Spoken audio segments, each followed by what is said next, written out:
Welcome my YouTube channel. आज हम कक्षा 10 के प्रश्नावली 3.2 पढ़ने जा रहे हैं। इससे पहले हमने 1 से 4 तक के सभी प्रश्नों को हल किया। अब हम प्रश्न 5, 6 और 7 देखेंगे।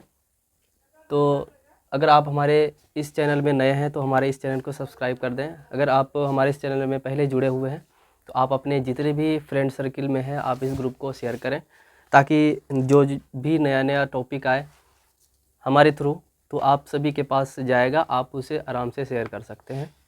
तो अब 3.2 का प्रश्न संख्या 5 हल करते हैं। तो प्रश्न पहले पढ़ लेते हैं।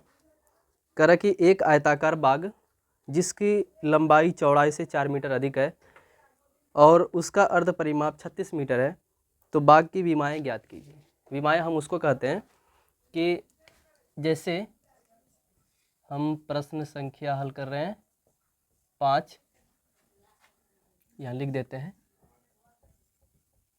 प्रश्नावली 3.2। विमाएँ क्या होता है कि विमाएँ लंबाई और चौड़ाई दोनों को कहते हैं। विमाएँ क्या होता है?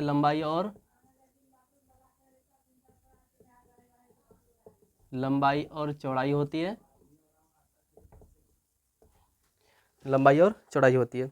लेकिन इस एक आयताकार बाग है, अगर हम मान लें ये आयताकार बाग है, इसकी जो लंबाई है x है और इसकी चौड़ाई y है।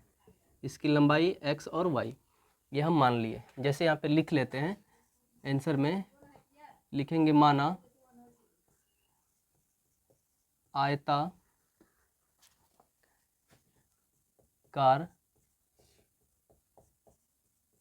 बाग की लंबाई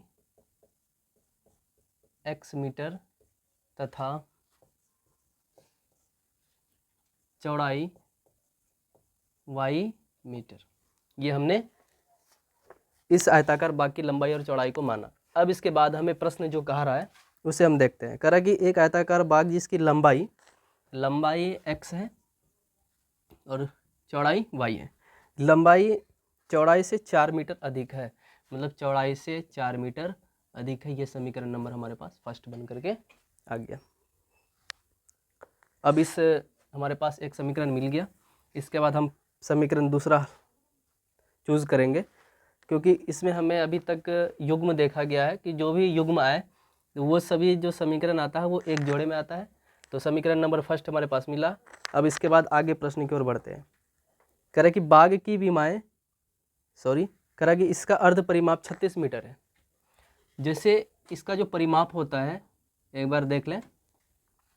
इसका परिमाप मतलब कि ये x, ये y, ये सभी भागों को अगर जोड़ दें ये सभी हमारा क्या होता है? परिमाप आ जाता है। लेकिन यहाँ पे बोला अर्ध परिमाप। पहले हम परिमाप देख लेते हैं। तो x और y, x प्लस y, फिर x प्लस y। इसका कहने का मतलब ये x, ये 2x हो गया और 2y हो गया। अगर 2 कॉमन ले लें तो x प्लस y ये हमारा ये आयत का परिमाप हो गया। ये हम सिर्फ इसको समझने के लिए बताया कि ये हमें आयत का अगर परिमाप पूछा जाए तो 2 इंटू एक्स प्लस वाई कैसे आता है ये हम जानते हैं। तो कहा कि अर्ध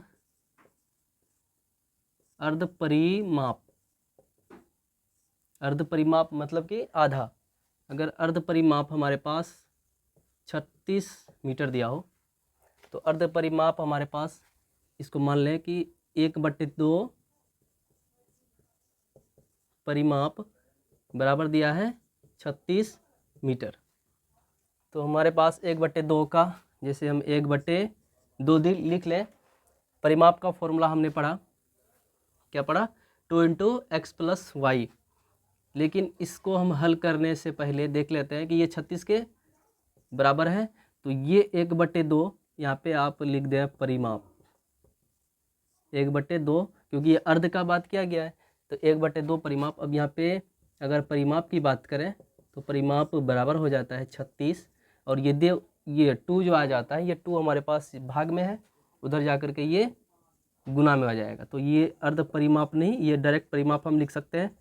परिमाप बराबर 36 दूनी 72 आ गया। ये 72 आने के बाद अब हम इसमें से समीकरण में निकालते हैं, तो लिखेंगे परिमाप बराबर 2 इंटू एक्स प्लस वाई। तो परिमाप हमारे पास दिया हुआ है 72 बराबर 2 को हम इधर लेके आ जाते हैं भाग में, क्योंकि ये गुना में है। अब इसे इधर लाएंगे तो ये हमारे पास आ गया 36। तो इसलिए यहाँ लिखेंगे x प्लस वाई बराबर 36। ये समीकरण नंबर हमारे पास सेकंड आ गया। हमें दो टाइप का इसमें मिला कि समीकरण नंबर फर्स्ट और समीकरण नंबर सेकंड। इसके बाद हम इसके लिए अब विमाएँ निकालना है। विमाएँ हम उस प्रकार निकालेंगे जैसे हम सबसे पहले ग्राफ बनाएंगे, ग्राफ के बाद हम इसमें विमाएँ देख सकते हैं। तो इससे पहले हम एक साइड हम मिटा दें, क्योंकि ये हमने समझने के हमारे पास लंबाई और चौड़ाई ज्ञात हो जाएगी। तो आइए वो हम ग्राफ एक बार देखते हैं। सबसे पहले हमें समीकरण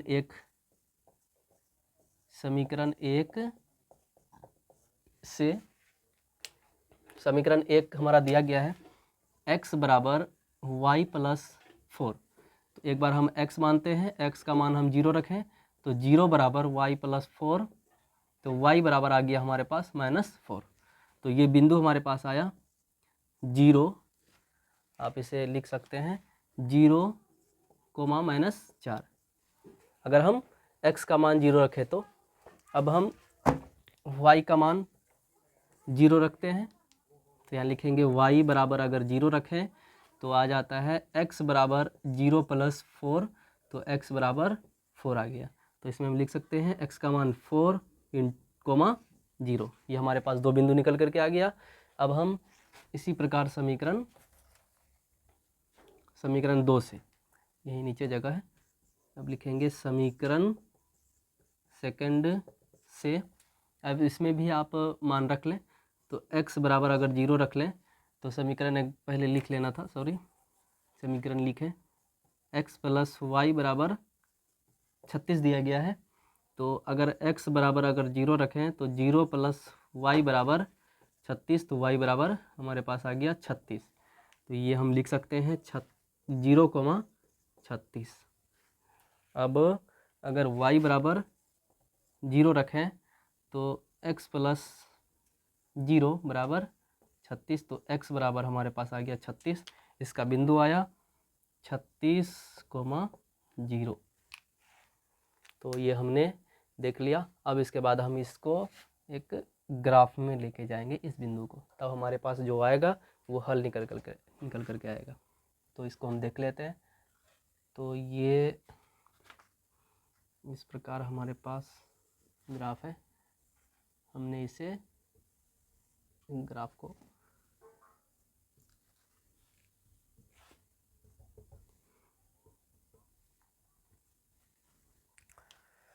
दिया गया है, अधिकतम मान 36 है। और इसे आप पॉइंट में कैसे दें, इस पर बिंदु कैसे बनाएं। अगर दो दो करके देखते हैं तो बहुत बड़ा ग्राफ बनेगा। इससे अच्छा है आप 4-4 का गैप ले लें, 4-4 पॉइंट मान लें। 4, 8, 12, 16, 20, 24, 28, 32, 36। तो अगर देख लें 4, 8, 12, 16, 20, 24, 28, 32 और 32, 4, 36। इसी प्रकार अब माइनस में भी लेके आना होगा, क्योंकि इसमें -1 दिया हुआ है। तो अब -4, -8, -12 इसी प्रकार दे सकते हैं। और प्लस में 4, 8, 12, 16, 20, 24, 28, 32 और 36। ऐसे ही -4, -8, -12, -16, -20, -24, -28, -32 और -36। अब इसको हम हल करते हैं। सबसे पहला पॉइंट आया है 0,4 -4, मतलब कि x में 0 बार चलना है और y में -4 चलना है। तो मतलब 0 यहाँ और y में -4। यहाँ पे लिखेंगे 0,-4। एक बिंदु हमारे पास निकल करके आ गया। उसी प्रकार इसमें 4,0, मतलब कि x में हमें 4 चलना है, और y में 0, 4,0। इसको हम यहाँ लिख देते हैं 4,0। और ये बिंदु से हम मिला देंगे। तो हमारे पास स्केल नहीं है, हम अपने अनुसार आप सभी ग्राफ में अपने पेपर पेन की मदद से आराम से लिख सकते हैं। तो एक ग्राफ हमने लिख दिया। तो ये समीकरण दिया गया था x बराबर y प्लस 4।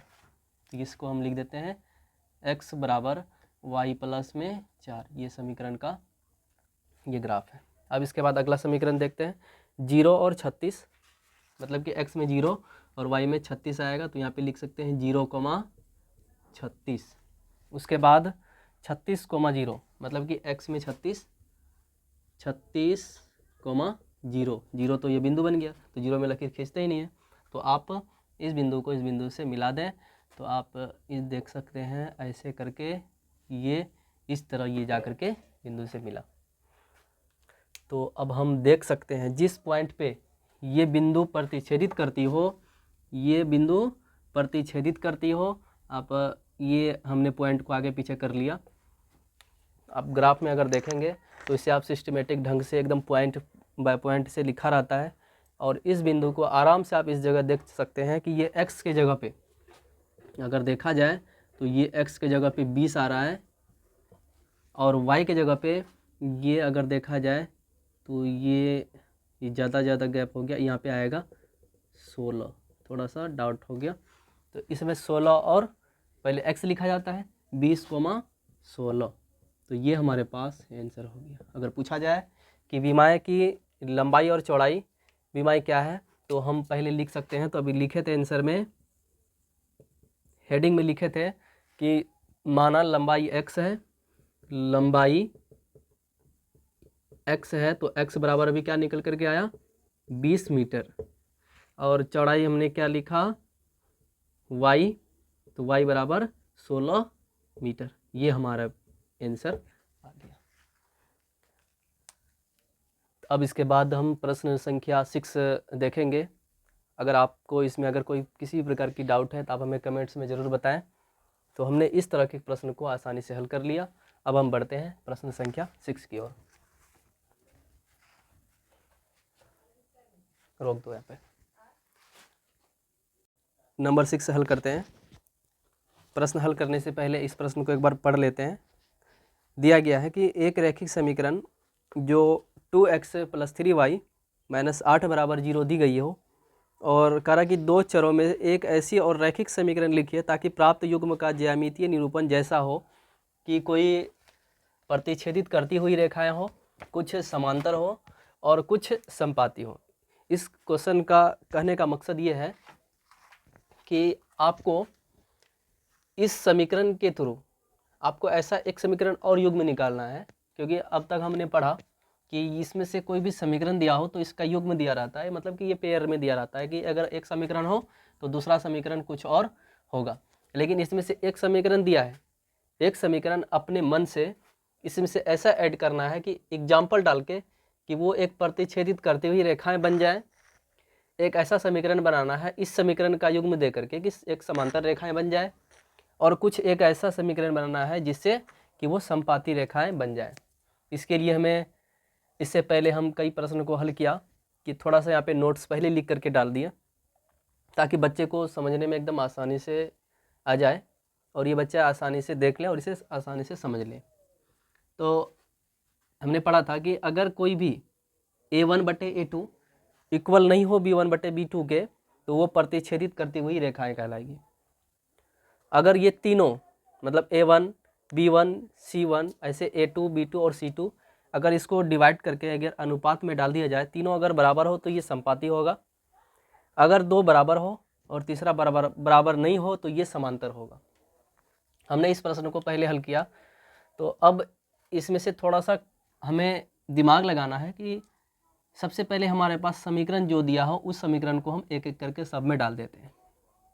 तो पहले हमारे पास प्रतिच्छेदित करती रेखाएं होगी, तो 2x + 3y - 8 बराबर 0 ये हमारे पास दिया गया है। कहा है कि इसके बाद ये समीकरण को एक मानिए, एक समीकरण ऐसा दूसरा मानिए जो इसके बटे में A1/A2 अगर हो तो B1/B2 के बराबर नहीं हो, तब हम उसको प्रतिच्छेदित करेंगे। जैसे मान लें कि 2 है, अगर हम इस जगह पे 3x डाल दें और यहाँ पे 4y डाल दें और इस जगह पे कुछ भी रहे उसको हमको लेने का कोई मतलब नहीं है। तो ये हम इस प्रकार डाल दिए अपने मन से। आप चाहे तो 5 डाल सकते हैं, मतलब कि ये दोनों बराबर नहीं हो। अगर 2/4 अगर आ गया तो 1/2 आएगा आंसर। अगर 3/6 लिख देते तो 3 एकम 3, 3 दूनी 6, ये दोनों बराबर आ जाता है। लेकिन इसमें बराबर हमको नहीं लाना है, तो इसमें हमको दिया है, लिखेंगे A1 है 2, B1 है हमारे पास 3 और C1 है -8। इसी प्रकार A2 है 3, B2 है 4 और C2 है हमारे पास -8। अगर इसमें हम देखें तो A1/A2 कितना आ रहा है? A1 आ रहा है हमारे पास 2 और A2 हमारे पास आ रहा है 3। इसी प्रकार अगर देख लें B1/B2, B1 हमारे पास 3 और B2 आ रहा है 4, ये दोनों इक्वल नहीं है। हमारे पास ये समीकरण निकल गया। तो अब हम लिख सकते हैं, इसीलिए A1/A2 नॉट इक्वल B1/B2 के। तो यह क्या हो गया? प्रतिच्छेदित करती हुई रेखाएं होगी। ये हमारा आंसर आ गया। इसमें हमारे पास इस तरह करने की ज़रूरत नहीं है, हमारे पास एक ऐसा उदाहरण देने की ज़रूरत थी जो इससे इस तरह का एग्जाम्पल आ जाए जो प्रतिच्छेदित करती हुई रेखाएं बन जाए। तो ये हमने आसानी से इसको प्राप्त कर लिया। दूसरा बोला गया है कि अगर वही समीकरण का एक ऐसा युग्म हो जो ये तीनों का,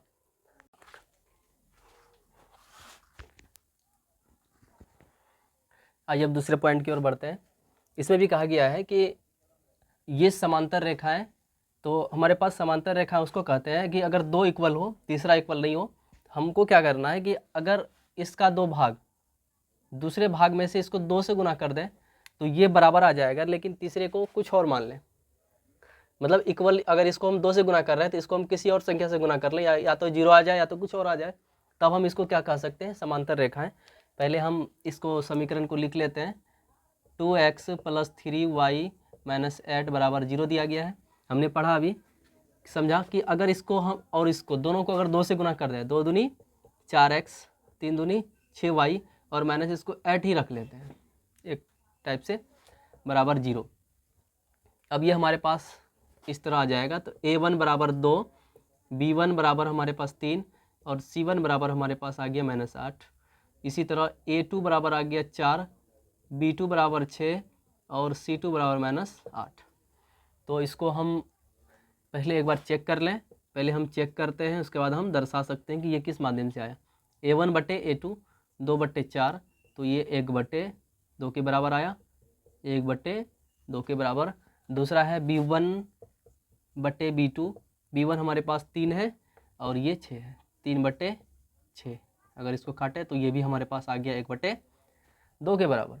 अगर हम तीसरा चेक कर लें, C1/C2, ये हमारे पास कुछ और बन करके आ गया, ये हमारे पास आ गया 1/1 के बराबर। तो हम कह सकते हैं कि यह समांतर रेखाएं का एग्जाम्पल आ गया। तो हम लिखेंगे A1/A2 बराबर है B1/B2 के, लेकिन नॉट इक्वल C1/C2 के। इसीलिए यह क्या है? समांतर रेखाएं, समांतर रेखाएं। आई होप इसको समझ में आ गया होगा आप सभी के माइंड में। अब इसके बाद हम संपाती रेखाएं करेंगे। तो अभी इसमें मैं पढ़ा कि ये दोनों को, इस दोनों को हम 2 से गुना किए, लेकिन अब हम अगर संपाती में देखें, संपाती में ये तीनों में से हमें 2 से डिवाइड कर दें। अगर कोई भी चीज़ से गुना कर रहे हैं, अगर हम 3 से गुना कर रहे हैं, तीनों को 3 से गुना करेंगे। अगर हम 2 से कर रहे हैं तो तीनों को 2 से करेंगे। तो पहले एक बार हम समीकरण लिख लेते हैं। 2x + 3y - 8 = 0। अगर हम इसको गुना करके देख लें, अगर इसको 2 से गुना करें तो इसको हम 4x प्लस, ये मिटा देते हैं, 3 दूनी 6y - 8 दूनी 16 = 0। तो हमारे पास 2 समीकरण आ गया। इसको हम लिखेंगे A1 = 2, B1 = 3 और C1 = -8। इसी प्रकार A2 = 4, B2 = 6 और C2 = -16। अब इसको हम लिखें A1/A2 2/4 बराबर आ गया 1/2 के बराबर। दूसरा अगर चेक कर लें B1/B2 के, B1 हमारे पास 3 और 6 है, B2 3 और 6, ये भी काट करके हमारे पास 1/2 के बराबर। अब C1/C2 चेक कर लें, -8/-16, तो ये भी हमारे पास 1/2 के बराबर आ गया। तो इसको हम कह सकते हैं कि यह समपाती है। तो इस प्रकार इसलिए A1/A2 बराबर है B1/B2 के, और ये C1/C2 के भी इक्वल है। अतः यह कह सकते हैं कि यह समपाती रेखा है। तो हमने इस प्रश्न को, तीनों पॉइंट को एक एक करके देख लिया। एक प्रतिच्छेदित करती हुई रेखाएं थी, दूसरा समांतर, और तीसरा। चलिए अब प्रश्न संख्या 7 की ओर बढ़ते हैं। पहले हल करने से पहले हम इस प्रश्न को पढ़ लेते हैं। कहा गया कि समीकरण, हमारे पास दो समीकरण दिया गया है, x - y + 1 बराबर 0 और 3x + 2y - 12 बराबर 0। कह रहा है कि इसका ग्राफ खींचिए। कह रहा है फिर x अक्ष और इन रेखाओं से बने त्रिभुज के शीर्षों के निर्देशांक ज्ञात कीजिए और त्रिभुजाकार पटल को छायांकित कीजिए। अगर इसका कोई भी ग्राफ बनाते हैं तो ग्राफ बनाने के लिए हमको एक बार x रखना होता है, y आता है, फिर एक बार y रखना होता है, उसके बाद x आता है। इसी प्रकार हम समीकरण दूसरे में जाते हैं, इसमें भी x रखेंगे तो y आता है, y रखेंगे तो x आता है। उसके बाद हम इसका निर्देशांक बनाते हैं। निर्देशांक में हम एक ग्राफ खींचते हैं। ग्राफ में किसी एक पॉइंट पे प्रतिच्छेदित करती हुई रेखा गुजरती है, उसको एक बिंदु से दर्शाते हैं। उसमें हमको ये देखना है कि अगर वो, एक शॉर्ट टर्म एग्जाम्पल बता रहे हैं, अगर ये ग्राफ है, अगर कोई एक प्रतिच्छेदित करती हुई रेखा इस प्रकार गया हो और दूसरी रेखाएं इस प्रकार आ गई हो, तो इस बीच में एक त्रिभुज का भाग दर्शा रहा है। अब इसमें पूछा है कि x अक्ष में, x का अक्ष ये है, अगर इस अक्ष में, तो हमारे पास x यहाँ से यहाँ तक आया और ये बिंदु आ गया y का, तो हमें x अक्ष का ये बिंदु से यहाँ तक अगर कोई पूछ ले कि इसका छायापटल कीजिए, या y बिंदु को, ये इसमें भी एक त्रिभुज बन गया। तो इस तरह के पॉइंट को हम इसके माध्यम से दर्शा सकते हैं। तो आइए अब प्रश्न को आराम से डील करते हैं, उसके बाद हम इसको समझेंगे। तो इसको अब मिटा दें, इसके बाद हम प्रश्न को पहले बना लेते हैं, उसके बाद आराम से ये हमारे जो भी दिक्कत है हमारे इस प्रश्न को देख करके आराम से वो दिक्कतें दूर हो जाएगी। पहले इस प्रश्न को हल कर लेते हैं। हम समीकरण एक एक करके लेते हैं। तो यहाँ से यहाँ तक पहले खींच लेते हैं, एक साइड समीकरण दूसरा देख लेते हैं, एक साइड एक। तो यहाँ पे लिखेंगे, इसको हम समीकरण नंबर 1 मान लेते हैं और इसको समीकरण नंबर 2 मान लेते हैं। डायरेक्ट इसको बना लेते हैं। तो लिखेंगे, माना x बराबर अगर 0 रखें तो x के जगह पे, x के जगह पे अगर 0 रखें तो 0 - y + 1 बराबर हमारे पास 0 आ रहा है। तो ये आ गया। अगर y उधर कर लें तो y बराबर, ये -1 है, x के जगह पे 0 रख लें, x के जगह पे 0 रख लें, -y + 1 बराबर 0। तो ये -y बराबर हमारे पास आ गया -1, ये कट गया। तो हमारे पास ये x का मान 0 रखे तो y आ गया 1। अगर इसको देखें, x का मान 0 और y का मान 1, x का मान हम 0 रखें तो y का मान 1 आ गया। अब एक बार y का मान अगर 0 रखते हैं तो देख लेते हैं इसको किस तरह से आता है। तो x के जगह पे x ही रहेगा और y के जगह पे हम 0 रखेंगे और प्लस में 1 बराबर 0। तो x बराबर, ये प्लस है इधर, उधर जाएगा तो -1 आ जाएगा। तो ये बिंदु हमारे पास आ गया -1, 0। हमारे पास दो बिंदु आ गया। इसी तरह अब प्रश्न दूसरे समीकरण में देखते हैं। तो x बराबर अगर 0 रख लें तो लिखते हैं 3 गुना 0 + 2y - 12 बराबर 0। अगर इसको इससे गुना करते हैं तो 0 ही आता है, + 2y बराबर, ये -12 इधर है, आप उसको उधर पहुंचा सकते हैं, तो ये माइनस हट करके प्लस आ जाता है।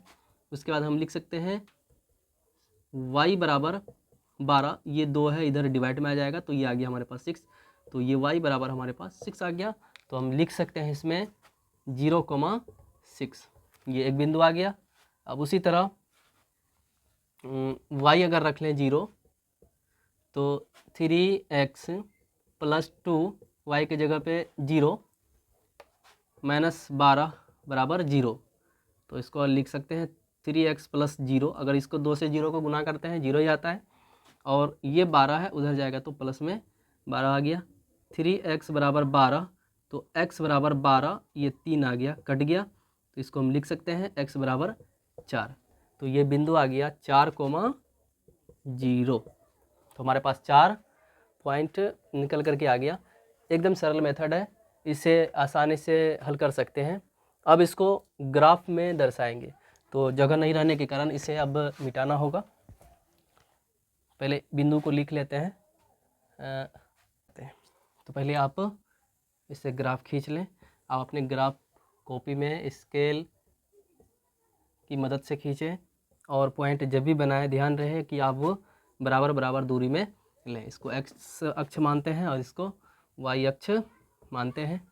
तो इसमें सबसे बड़ा हमारे पास 6 है, इससे ज़्यादा नहीं है, तो इसको आसानी से आप 1, 2, 3, 4, 5 और 6, -1, -2, -3, -4, -5, -6 आगे पीछे हो गया।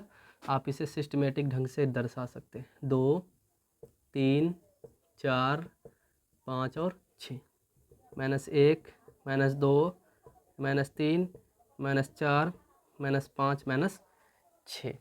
अब हम इसको ग्राफीय विधि में दर्शाते हैं।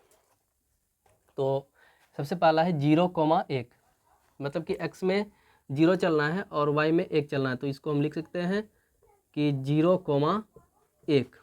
दूसरा है -1,0, -1, इस पॉइंट को लिखेंगे -1,0, इसको लिख दिए। हमें पता है कि अगर 2 बिंदु मिल गया हो एक समीकरण का, तो इससे पहले आप इसका क्या करें, इसको रेखा मिला लें, खींच लें। ये एकदम आसानी से खींच सकते हैं, थोड़ा सा मिसमैच हो गया, आप इसे आसानी से अच्छे से करें। तो ये हम समीकरण का नाम लिख लेते हैं। ये समीकरण है x - y + 1 बराबर 0। अब इसके बाद 0,6, तो x में 0 चलना है, y में 6 चलना है, तो 0,6। दूसरा 4,0, मतलब कि x में 4 और y में 0, तो यहाँ लिख सकते हैं आप 4,0। अब इस बिंदु को आप इस बिंदु से जा कर के आराम से मिला सकते हैं। तो अब इस समीकरण को यहाँ लिख दें। तो ये समीकरण था 3x + 2y - 12 बराबर 0। अब हमें एक बिंदु मिला, पूछा गया था कि x जो निर्देशांक होता है, तो x हमारे पास ये है। इसमें से इस बिंदु को हम क्या बोला कि इसमें से आप त्रिभुज, हमारे पास एक त्रिभुज यहाँ मिला, एक त्रिभुज यहाँ मिला, एक यहाँ मिला, यहाँ से यहाँ तक और यहाँ से यहाँ तक बिंदु को क्या बोला कि आप इसे छायांकित कीजिए। तो छायांकित मतलब कि ये सभी भाग x अक्ष में आता है। अब इसमें हमें एक चीज़ दर्शाना है कि ये बिंदु क्या क्या बना। तो ये हमारे पास बना कि 2 के सामने आप इसे अच्छे से अगर सिस्टमेटिक ढंग से करेंगे तो हमारे पास आ सकता है 2,3। पहले x लिखते हैं, फिर y लिखते हैं, तो 2 और 3 आ गया। तो आप इसको एक नाम दे सकते हैं a, इसको b और इसको c।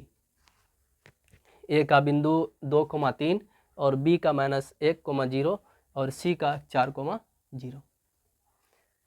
बस इसी प्रश्न को हमें हल कर दिया।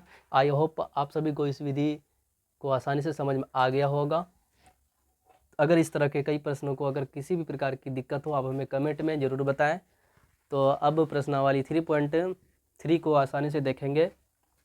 अब इसके बाद 3.3 में हमें प्रतिस्थापन विधि से सभी प्रश्न को हल करना है। उसके बाद 3.4 में विलोपन विधि, उसके बाद 3.5 में वज्र गुणन विधि। तो आप सभी के लिए मैं एक नया वीडियो अपलोड करूंगा। इससे पहले आप ग्राफी विधि आसानी से समझ गए होंगे। आई होप आप सभी को हमारा वीडियो कैसा लगा। अगर किसी प्रकार की दिक्कतें हों आप कमेंट में ज़रूर बताएं। Thanks for watching.